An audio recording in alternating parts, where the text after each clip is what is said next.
Hello and welcome to another episode of the Contractor Grow Show. My name is Mark. I'm your host. Today, I'm really excited to speak with Ulises Sandoval at the Golden State Paving in Buena Park, California. They're kind of in the southern part of LA. Ulises, thanks so much for being on the show today. No, thank you, Mark, for the opportunity to be here.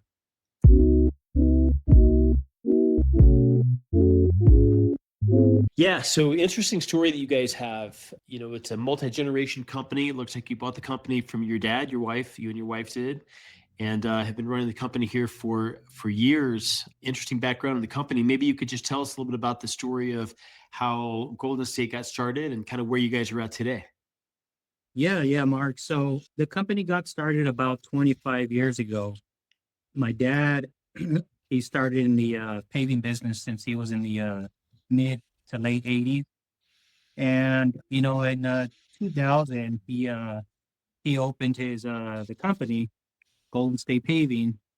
At the time, I had graduated from high school and he brought me along so I worked for my dad for 17 years as a salesman out in the field, kind of learned a little bit of everything from him.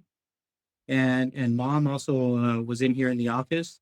So that's how they got started. It was 25 years ago and it's he was always a one-man show, doing things the old school way.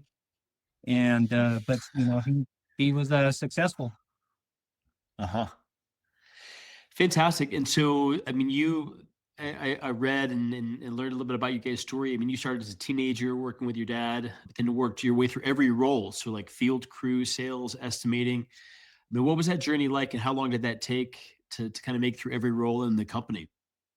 Yeah, that was pretty cool. There was a quite a learning experience, and it's I was just trying to help my dad and mom, succeed. So wherever they needed help, that's where I would go. If we were short staffed out in the crew, I'd jump on out in the crew, and then sales. I started learning how to sell because my dad couldn't do everything. He was trying to manage everything, but it was quite an experience to learn everything that I did from him, and just jumping around from crew to project management to sales. Pretty cool. Interesting. So, Golden State Paving, maybe you can walk us just through kind of what is you guys' mix of products that you guys offer in the marketplace. Yeah, so our main thing is asphalt paving, and then Okay. anything in the parking lot we can pretty much do. From seal coating to striping, signs and traffic signals and all that stuff.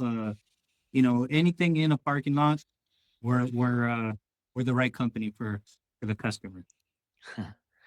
Fantastic. So I've been on some crews doing kind of maintenance or restriping or kind of resealing, um, sort of you know pavement and that. I mean, it's way back in the day.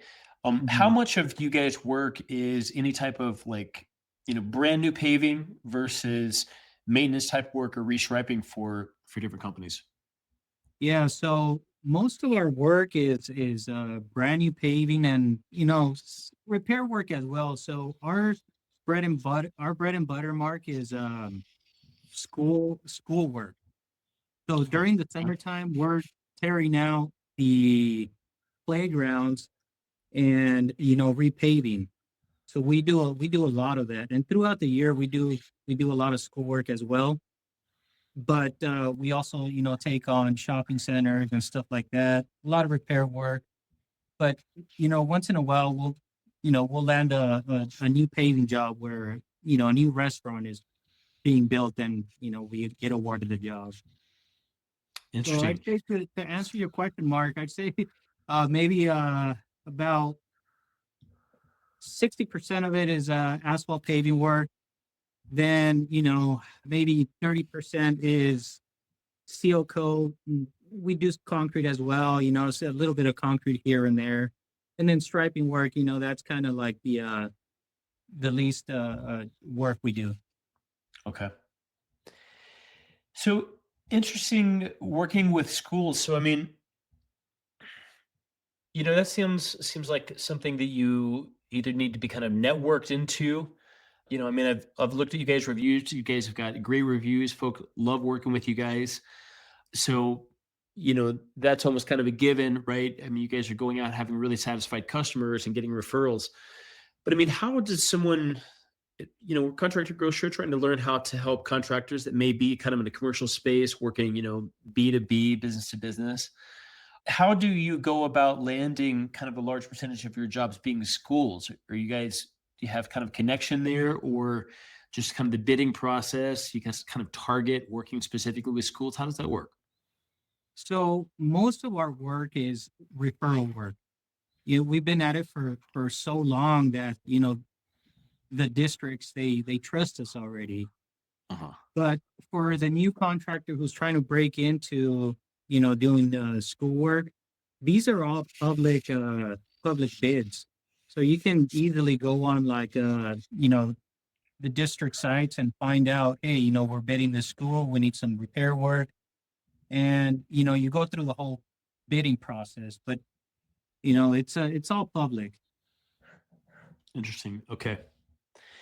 Fantastic. And I mean, would you say that then, I mean, you're bidding against other, contractors. Oh yeah. I mean, maybe it's kind of some intense competition there. Oh Um, yeah. do you have any tips on how to kind of package up a bid, or to kind of bid competitively so that you're able to consistently work with, such a public bidding process like a school? Yeah. So it does get really tough out there. It's really cutthroat. People are just trying to get those big jobs. But I think that what helps for us is that we started in the field, so we know the amount of labor hours and equipment and everything that's going to take place for that job or that job requires, versus just kind of bidding high and you know hoping for the best. But just knowing where to cut your labor and how much material you're going to use, that's the key right there. Interesting. Okay. I love it. Taking notes here myself. Well, Ulysses, so I mean, you guys talk about on your web presence, on your site, in different places, you guys are focused on like old school customer service. And I mean, we love to see that, having happy customers. We talk with a lot of contractors, and what I see consistently with the most successful ones is that they really, really focus on customer service. Like they're really trying to take it up a notch. I mean, there's a lot of contractors out there, as we all know, there's the whole mix of different levels of quality of work that they do. What does old school customer service mean to you and your wife and Golden State Paving? I mean, what does that actually mean to you? How would you describe that? So, Mark, for us, if we say something, if we say we're going to do something, we're going to do it. If we shake your hand, to us, that's a deal. Yeah, we got to have the contracts behind everything, but if we give you our word that we're going to do something, or we're going to take care of you a certain way, we're going to do it. And I think people like that we're straight up, we're forward, we're just if something goes wrong, we'll go out there and fix it. We're not trying to run away from the problem. This is construction, things go wrong, and sometimes you finish a job and you got a little bird bath. They call them bird baths or puddles. We'll go out and fix it. It's we don't run away from it. Uh huh. But that Interesting. old school, just the old school mentality that my dad taught me, and my sister, who's also here in the office, it just, we continue to teach that to our sales team and everybody here in the office. That's fantastic, man. Is your dad still involved in the company some? He's No, come out he and have lunch with you retired. guys at all? No, he retired. He's here every day, but he's just doing his thing. He played with old classic cars, and that's his thing now. He's done with paving. I love it. Fantastic. And so you guys surface area, I mean, you guys are in kind of Southeast Los Angeles kind of area, but it looks like you guys are in Riverside County and maybe even get down to San Diego as well. I mean, how far will you guys travel to to do your work? Yeah, Mark. So what I always tell customers is we'll go wherever the work is. If there's some customers that are willing to pay the travel time for us to go out, further away, and they're okay with that because they know they're getting a good company to go out and do their job. But, we'll go out to San Diego, the Inland Empire, and, most of the work is in our county, luckily. Uh-huh. But, uh, but yeah, when we have to travel, we'll go out wherever the customer wants us to. No problem. Okay. We never say no. That's great. And how many people do you have on your team, Ulises? I mean, it may go up and down, but what's kind of an average of the range of the size of crew you have? So outside, out in the crew right now, we have about 12 guys, and here in the office we have another 10. I think that we have a good sized crew right now, and yeah, we'd like to expand a little bit maybe in the future, but right now this is working perfectly. Oh man, I love it. And then regarding kind of your crew, Ulysses, I mean, we've been doing this podcast for a while. When we first started doing this, it was a little more of kind of a boom time in construction, and people were really struggling with keeping team. These days, that's not as much of an issue, but because things have kind of slowed down some. But I mean, you've got 22 guys, on the team, plus or minus. Any tips on how you really kind of take care of your team and keep them engaged? I mean, there's lots of construction companies you could go work for, and imagine these guys are really, highly skilled at this point. What are some tips on kind of, I mean, you invest in guys, you teach them the trade. It may take you 6, 8 months, maybe even a year to bring some guys on board and really have them in full production. What do you do to keep your team really loyal and keep them happy and, just great players on the team and working for you for the long term? Yeah, yeah. So that's a that's a good question, Mark, because I feel that has been a lot of companies' issue is keeping their employees. Uh, I For us, we celebrate our employees. You know, we, for example, I'll go out there almost every day with the crew, shake their hand, good morning. Sometimes I'm out there with a crew still, and if we're short staffed, and they love that. They love to see me joking around with them, or because there's some owners and bosses that won't. They'll never show face. They'll never go to the job sites. Uh-huh. But it's they love that, and talk with them and get to know them personally. I think that has came a long way for us. Uh-huh. I bet. Yeah. I've actually spent a lot of time in different countries in Latin America. I mean, we love, the different cultures and stuff. When I'm up here in the States and I go and see, a group of guys, maybe from wherever in Latin America that are up on a roof. Man, they always seem like they're having such a great time, right? Oh And they're yeah. laughing and joking around, and then lunchtime comes, they're all hanging out and uh Yeah. Yeah. I That's see it. that's it's cool to be out there and have a little fun with your crew and know that it's let them know that it's business, but hey, let's have a little fun. Let's laugh. Asphalt paving is hard enough as it is, so you Uh-huh. can't go out there and start yelling at people. And no, man, we're all adults, is what I tell my team. I'm not gonna go out there and yell at you, and I'm gonna tell you what to do and how to do the job, but we're not there to scream at people, and I think they appreciate that as well. That's great. Something I noticed is that you guys have a YouTube channel. Let's see, I'm looking for the name here. What is it?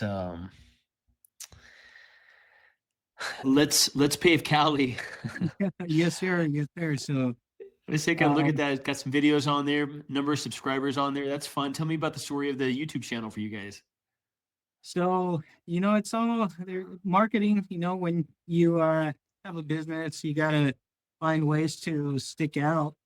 And my wife and I, we said, well, let's go out and try to teach people in a fun way and not make, because there's a lot of companies out there that make videos for other, paving people. We want to make it for our customers. So we wanted to teach our customers in a fun way. So that's where that came about. And, we filmed a few videos here and there, but, time is, we have no time to continue filming these videos. So we're taking on different avenues, but we're just trying different things, whatever works. That's great. I love it.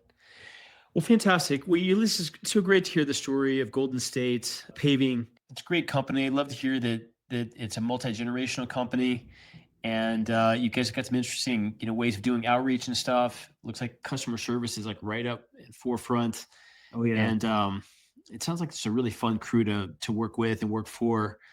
If some folks are hearing this interview and they're either maybe in commercial space or maybe even residential, they can talk to you about that if that's in your mix.